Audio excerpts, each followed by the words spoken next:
Brace yourself. Get it passed up anytime now. Collect yourself. Things will never be the same in this sad world.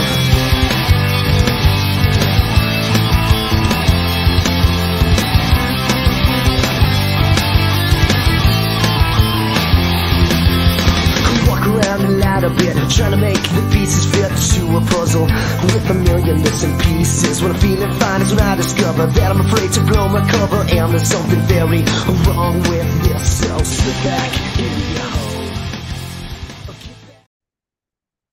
Hello, I'm Mr. Childers, and it's my great pleasure to welcome you to Pre-AICE World History. This video is intended for students who are enrolled in my World History course this year, but who, for whatever reason, are not able to be with us on the first day of class. The video will cover all the same things that we'll talk about during the first day of class. So if you're signed up for the course and you will be here or were here on the first day of class, you're under no obligation to continue watching. Of course, you're welcome to, if you'd like a little bit of a sneak peek of what we're all about. So what is world history? Well, world history is everything that has ever happened to anyone, anywhere, ever, but only in the world. So no big deal. Obviously, we can't cover everything that has happened to anyone, ever, anywhere in the world. So how is it that we're going to decide what it is we focus on, what it is we spend our time with in the few months that we have together in this class? Well, for the students who are present in class on the first day, I'm going to ask them to think about a question, and then I'll ask a couple of them to share, and I hope you'll think about this same question too. The question is, what is one of the most important things that you've ever experienced or that has ever happened to you? One of the most important things you've ever experienced or that has ever happened to you. We'll get all sorts of different answers to that question. I threw a question up on Schoology for some of my alumni. Of course, it was in July, so didn't get thousands of responses, but some spoke about, a grief experience, the loss of a loved one. I hope most of you haven't had to experience that much yet this early in life. Others talked about loss in a big competition, or perhaps it might be victory in a big competition. For a lot of my students, including one who responded on Schoology, it was the day he came to the United States. That's a big deal in many people's lives. It could be your first date, your first kiss. It could be a happy memory like that, or it could be something more devastating and traumatic. Everybody's story is going to be different. So let's say I were going to make a movie about your story. Let's say I were going to make a movie about you. If I were going to do that, if I were going to make a movie about you, how much time do you think I would spend in the movie? How much time would I devote in this movie to the 3 days during which you were 3 months and 15 days, 3 months and 16 days? 3 months and 17 days old? How much of the movie is going to be about those 3 days? Chances are, unless something really, really out of the ordinary happened to you in that time period, very little, if any, of the movie of your life is going to be about when you were 3 months old. You almost certainly don't remember when you were 3 months old. And so that's not a major part of the story that I'm trying to tell when I tell the story of your life in movie form. It doesn't mean that those 3 days aren't important. If on the 3 days that you were, what would that be? 115, 116, and 117 days old, on those 3 days, if you didn't have any water, it'd be a big deal. You wouldn't be here to be taking this class right now. Maybe you'd be happy to not be taking this class, but you wouldn't be happy to have died of thirst when you were 3 months old. Those 3 days were critically important. Every day of your life is critically important, but not every day of your life has as much to contribute to the story of your life that I would tell if I were making a movie. It's not an insult against those other days of your life. In a history class, we're also telling a story. It's the story of the world. But it's particularly the story of the world from our perspective as 21st century residents of the United States of America. And that means there are certain areas, certain time periods, and certain places that we will focus on in a lot greater depth, and other time periods and other places in the world that we won't be able to spend much, if any, time on. Know up front that the fact that we're not covering a time or place in this particular class, in the story that we're telling in this particular class, does not mean those times and those places aren't important. It just means there are certain times and places that contribute more to the story that we're telling in this class. So the course is called Pre-AICE. Pre-AICE World History. What the heck does that mean? Well, AICE stands for Advanced International Certificate of Education. It's an advanced high school coursework program put out by Cambridge University in the United Kingdom. AICE courses, in addition to providing a more rich learning experience, a more challenging learning experience, and a more rewarding learning experience, they also offer you the opportunity to earn college credit. You take an AICE or a Cambridge course with us here at Four Corners, and you pass an exam at the end of the course, well, then you get college credit. You get 3 college credits for most Cambridge courses. Now, this course is pre-AICE, which means this course doesn't give you college credit. This course is designed to prepare you for and to determine if it's in your best interest for you to pursue the full range of Cambridge courses and other college level coursework that we do offer here at Four Corners. Here's the University of Cambridge, Cambridge, England, founded in 1209, which sort of oversees this whole family of AICE courses. And, have been founded in 1209. That means they've been in the education business for dozens of years. I'm not a math teacher. They've been in the education business for more than 800 years. They know a thing or two about what they're doing. The Cambridge courses that we offer here come in 2 varieties, 2 levels. There is the AES level, that's advanced subsidiary, and that's what you do in the first year on a topic. And then there is the A level or the advanced level for your second year on a particular topic. We only offer a small number of A level courses.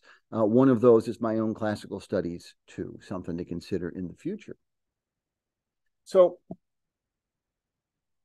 why should you consider, if this class is a good experience for you, why should you consider moving on either in the AICE program or in the other college options that we offer here?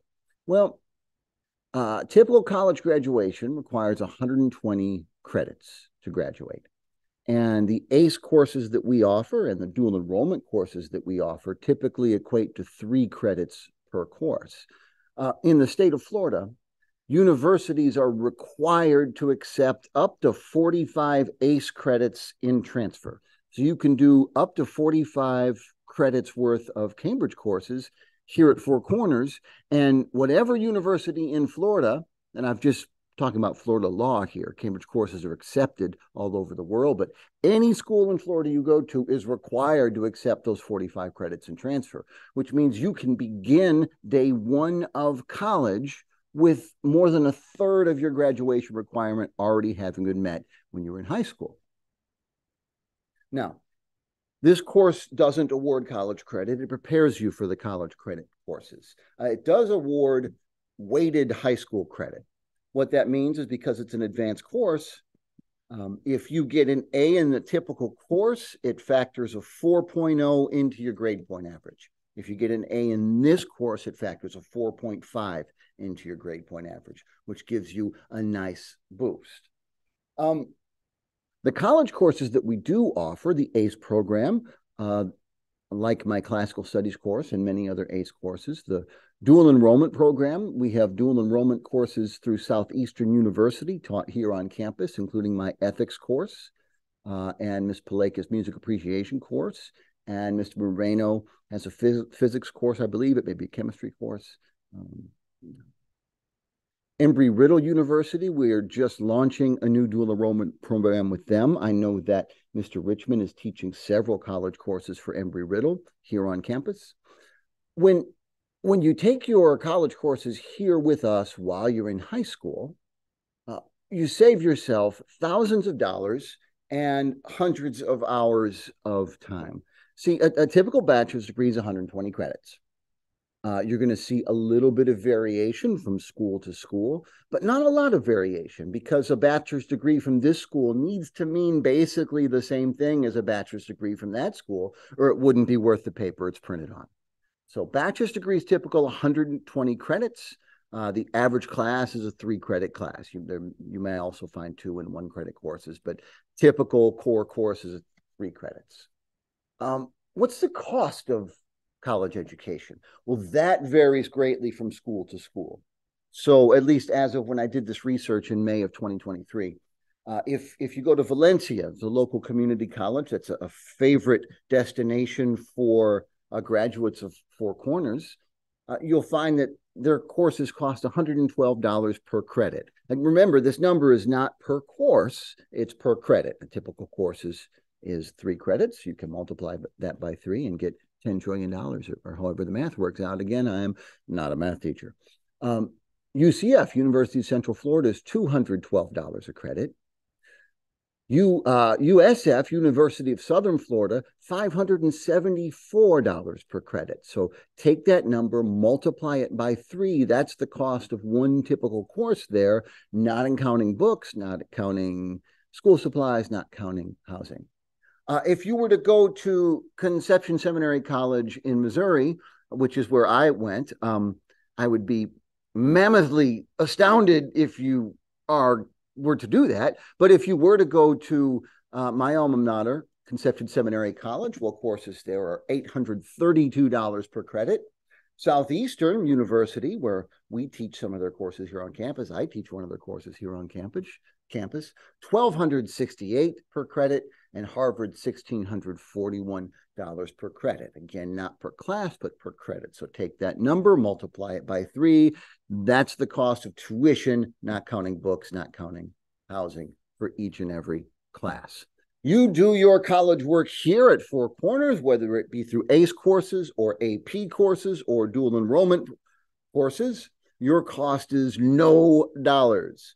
So that's a savings of more than infinity dollars. So hope you'll give strong consideration to pursuing some of the college options that we do offer here. And this course, again, is not a college course. This course is designed to prepare you for our college level courses and to determine if college level courses during high school is the best path for you. It won't be the best path for everybody, and that's not necessarily a negative thing or a mark against everybody, anybody. Not everybody is ready for college work as a sophomore in high school, and that's okay. But if you are, then my goodness, let's get you started on it. So while this course is not one of our college offerings, there are some things that are true of this course. It is a graduation requirement. So you have to pass world history with a grade of at least 60% D to pass the course, or to graduate high school. So if you fail this course, you'll retake it until you pass, or call up your family and tell them don't show up on that day in May because you're not graduating high school. However, there's also a minimum cumulative grade point average required. So that's the average of all the coursework you've done all throughout high school. And so the minimum cumulative GPA required for graduation here in the state of Florida is 2.0, and that's a C average. So here's what that means. If you get a D in this class, you don't automatically have to retake it, and it doesn't prevent you automatically from graduating. but it does pull that grade point average down. Can you get 2, 3 Ds over the years and still graduate high school? Absolutely. I don't recommend it, but yes, you know, it's as long as you're not going on a chainsaw massacre, it's very difficult to make a mistake at 15 years old that you can't bounce back from. So yes, your high school career can survive a D here or there, but I don't recommend it. Still, the more times that happens, the further down that grade point average gets pulled. And if it falls below 2.0 and it stays below 2.0, then you get the certificate of attendance. I I went to 4 years of high school and I still exist. Congratulations to me. So save yourself that hassle and do the best work you can in this course. This course does not have a high stakes EOC, end of course exam, which I'm very happy with. I don't like those. I don't like the idea that you can do great work all year in a course, have one bad day, and then you're not graduating high school, or you're having to retake the course. That won't happen to you here. There is no EOC in this class. Your course grade will be based on participation in class discussions. That's a really important part of the way I run this class in all my classes. So since the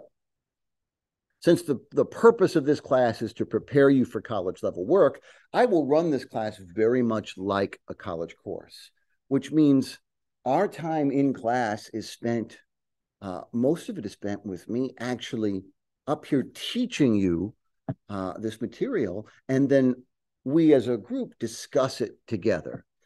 There's not a lot of the, okay, hey, you 4 people who've never heard of this thing, well, sit around and make a poster about the thing you've never heard of while teacher plays on his phone. That's not the way I run the class, which means you really do want to be here in class and participate in these discussions, and you're rewarded for doing so. Every new lesson that I teach, so not necessarily every day, some lessons take 2, 3 days, but every lesson that I teach, if you're here and you're awake and you're not playing on your phone and you don't have your headphones on and you're not being disruptive, and I'm sure you won't be doing any of those things. If you're here, you get 5 points, 5.100% just for being here. Easiest 5 points you'll ever earn. And by the end of each quarter, those 5 points add up to more than a 100% on a test, more than a 30 out of 30, which is the highest point value grade that we're able to give. So be here, be with us. What happens if you're absent? You don't get penalized on you just get excused from those 5 points. Although if a student is skipping class, so here at school, but unexcused absence from this class, the student would end up with a 0 out of 5 for that lesson. Same if they're playing on the phone or listening to headphones while I'm teaching, 0 out of 5. And then the student would have the opportunity to recover those points by doing a written assignment. So this course grade is based on participation in class discussions. There'll be written work like short essays, small projects, a couple small and medium tests. I'm not a huge test guy, but you do have a couple. Not EOC, not high stakes, but be a couple of tests throughout along the way. And then everybody will conduct one major independent research project during the year. You'll get to choose whether you do that during second, third, or fourth quarter. And whichever quarter you decide to do your research project, you'll be excused from most, not quite all, but most of any of the other assignments for that quarter to free you up to focus on your independent research project. We'll talk more about that together in a couple of weeks. I won't have anyone doing that during first quarter, so there's no rush on getting the details out there. I do use Schoology very actively, very heavily. So you want to make a point to check our class Schoology page. Don't just rely on your Schoology feed, your news feed. I'm asking you to accept that it's your responsibility to actually go to the Schoology page for this class every day, at least once before class, to see if there's any important information. And then if you have missed class Check Schoology later in the afternoon or early in the evening. And if we've covered new material, there will almost always be a video to keep you from falling behind. Now, where do those videos come from? Well, speaking of the videos, we will be occasionally, I cover up that ugly face. Of course, it's right here too. We'll occasionally videotape here in class. Videos will only be shared with other students. Any videos featuring students under the age of 18 will be unlisted, meaning viewers will need the exact link to access them. They won't appear in, oh, look at that. They won't appear in searches. It says won't appear in search because I don't know if you know this. I've been a teacher for 6 years, but I'm illiterate. I can't read and write, apparently.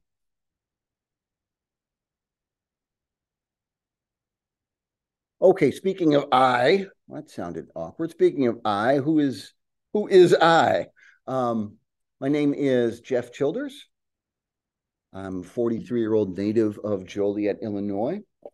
I graduated Minooka High School in Illinois back in 1997.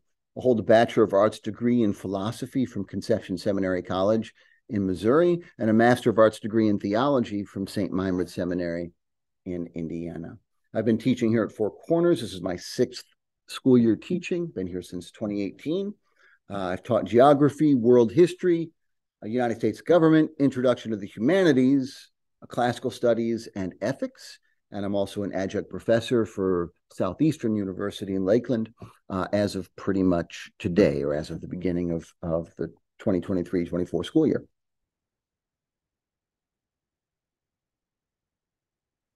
Last thing I want to do with you in this video is I want to walk you through very briefly, because if maybe you made the right call not coming to school on the first day, because what do? You do the same thing over and over again 7 times. You sit down and the teacher reads a list of rules to you, and it's almost always the same rules.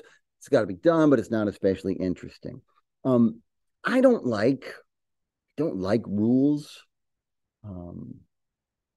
I don't like that dynamic. So instead of speaking in the language of rules, I speak in terms of covenant.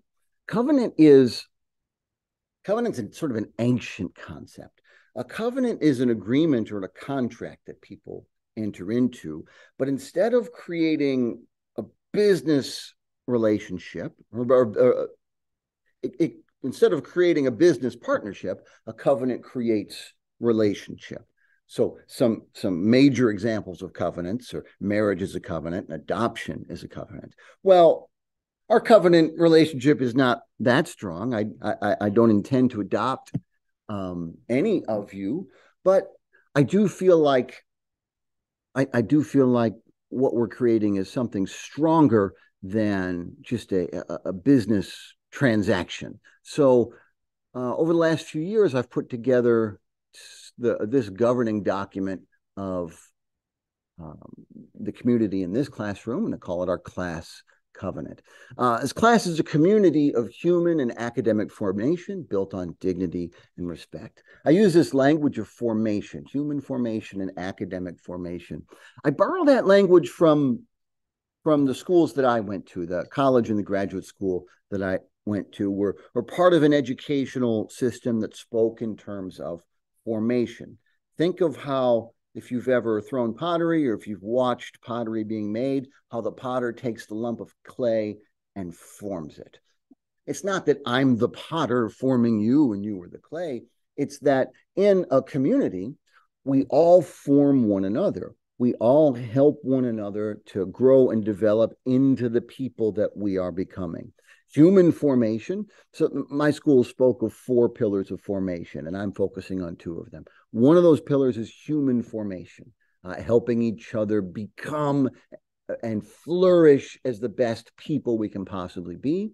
And then academic formation, building our minds, our intellect, our critical thinking skills, and hopefully ultimately our wisdom into what it is meant to be. Nitpicking things or just details on the community nature of this. One is that I respect your privacy. Your story is your own, and your personal life is none of my business. So if you're experiencing things in your personal life, hardships, family problems, economic problems, health problems, relationship problems, mental health problems, you don't owe me those details. Your story is completely your own. Some students will find that I am someone they do trust and do want to speak to. Other students will not. They may trust me, but there are some students for whom a 43-year-old man is just not the guy they want to talk about the kind of problems they're having. And that's okay. You don't owe me that. I respect your privacy. However, if you're having difficulties that are impacting your performance in class, and you would benefit from some sort of special accommodation that I could give you, I'm not unreasonable, and I'm happy to help any way I can within reason, but I can only help you with things that I know about.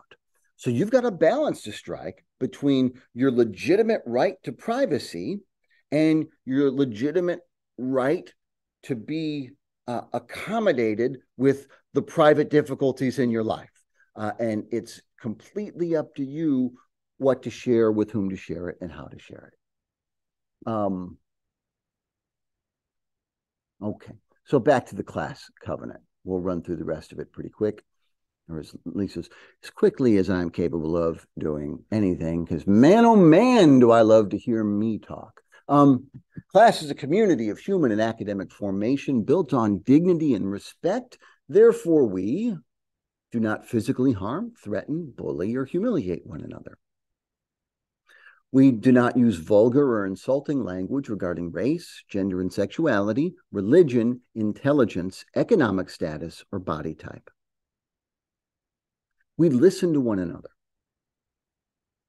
We welcome and celebrate diverse perspectives, even when we disagree. We disagree with others without attacking them. And this may be more difficult even than that. We allow ourselves to be disagreed with without imagining that we are being attacked. That's tough. All of us have ideas that we are passionate about. And we hear other ideas that we disagree with passionately about.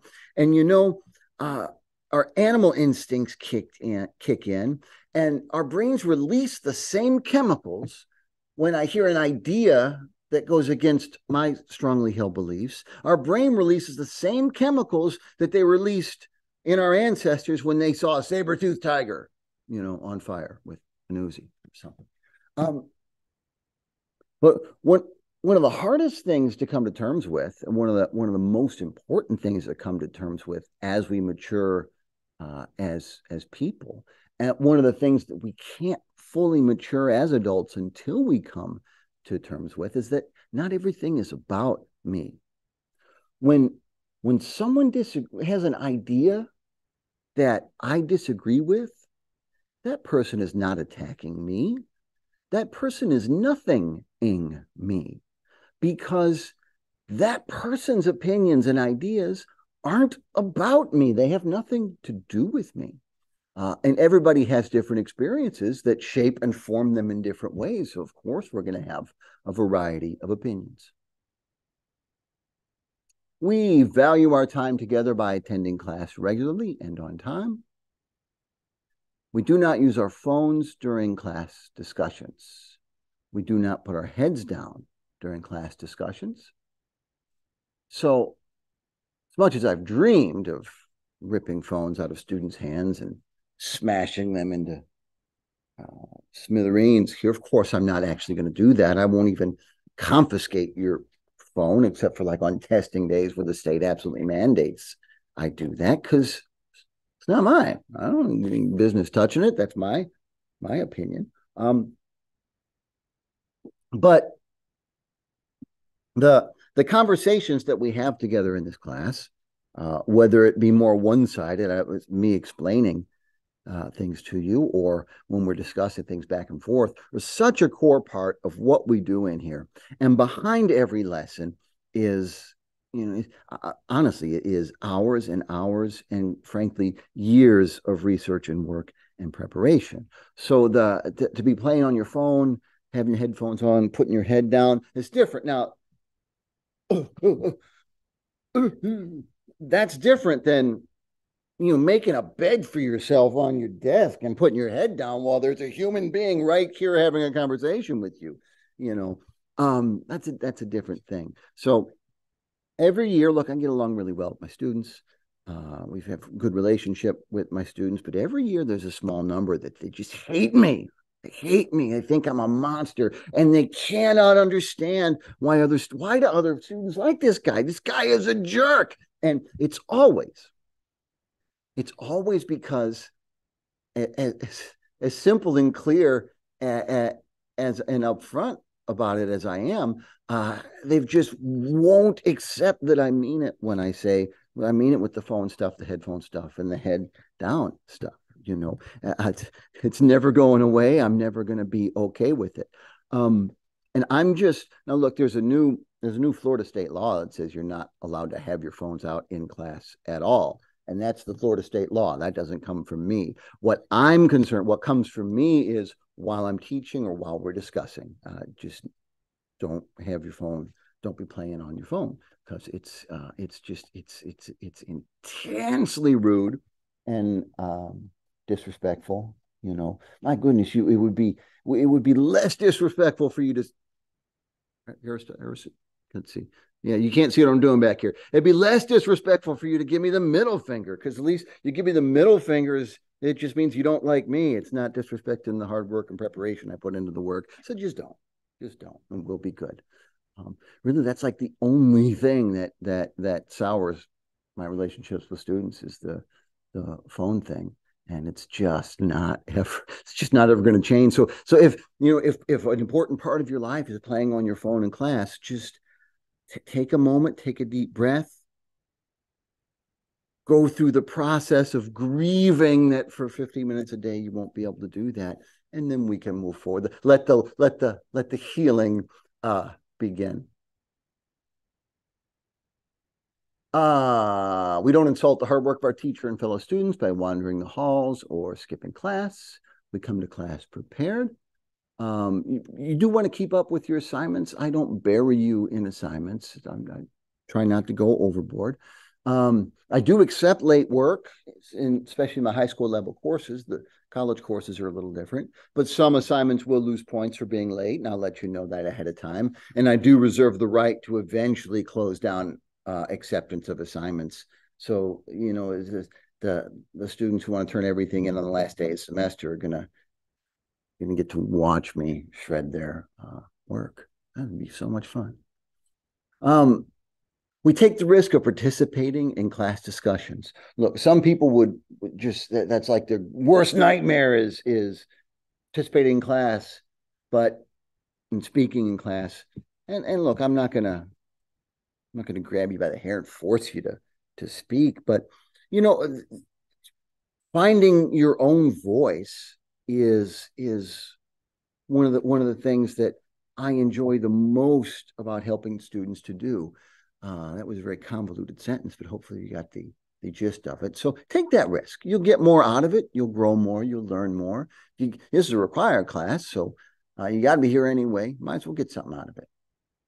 Don't behave disruptively. Kindergarten's a long time ago. Don't embarrass yourself by imagining I'll put up with it. Submit only your own written work and give credit to sources and work partners. So all written work submitted in your name must be your own. Do not plagiarize. Plagiarism includes copying and pasting another author's work, paraphrasing another author's work, using another author's ideas without citing your sources. So to say, according to J.D. Salinger, blah, blah, blah, that's not plagiarism. If you cite your sources, and using artificial intelligence to write your assignment for you. We're on Chat GPT and type in my essay prompts in there. That's plagiarism. I mean, I'm not strict about many things, but I am merciless about plagiarism. So plagiarism will always always result in a disciplinary referral to the dean of students and a score of 0 that cannot be made up. Back to class covenant, we embrace accepting consequences whenever necessary and offering forgiveness whenever possible. Look, I don't enjoy the discipline part of the job. Let's say you get a job. You say you're under your 15, 16, 17, you get a job at Subway. It's a great job to have while you're in high school. Maybe you enjoy working with people, and plus you get the free food, and it's cold sandwiches, so it's not nearly as hot as other restaurant kitchens. All right, you got it made. That's a great high school job. But also before the end of your shift, you got to clean the toilets. That's not why. Nobody took the job at Subway because they wanted to clean toilets. Nobody becomes it. Well, some of my teachers back might have done this, but I didn't become a teacher because I want to write referrals and I want to call mommies and daddies and saying, you won't put TikTok away. But it's my job's equivalent of scrubbing the toilets at Subway. If we cross paths, if we butt heads, if, you make a mistake or I make a mistake, look, that's part of life. And if something happens that ends up in disciplinary consequences today, that doesn't mean that we've become enemies and our relationship is shattered. Some of my favorite people in the world that I've met in the last few years working here as students have gotten referrals for plagiarism. And then we move forward the next day because it's all part of growing and it's all part of learning. And that's all I need from you for today. I'm super stoked that you've joined me on this journey. Welcome to Pre-AICE World History with Mr. Childers.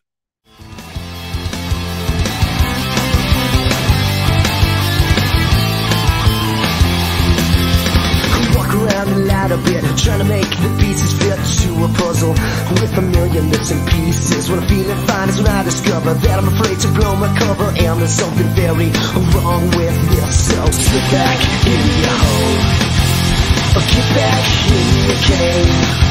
If I'm going down, I'm taking someone with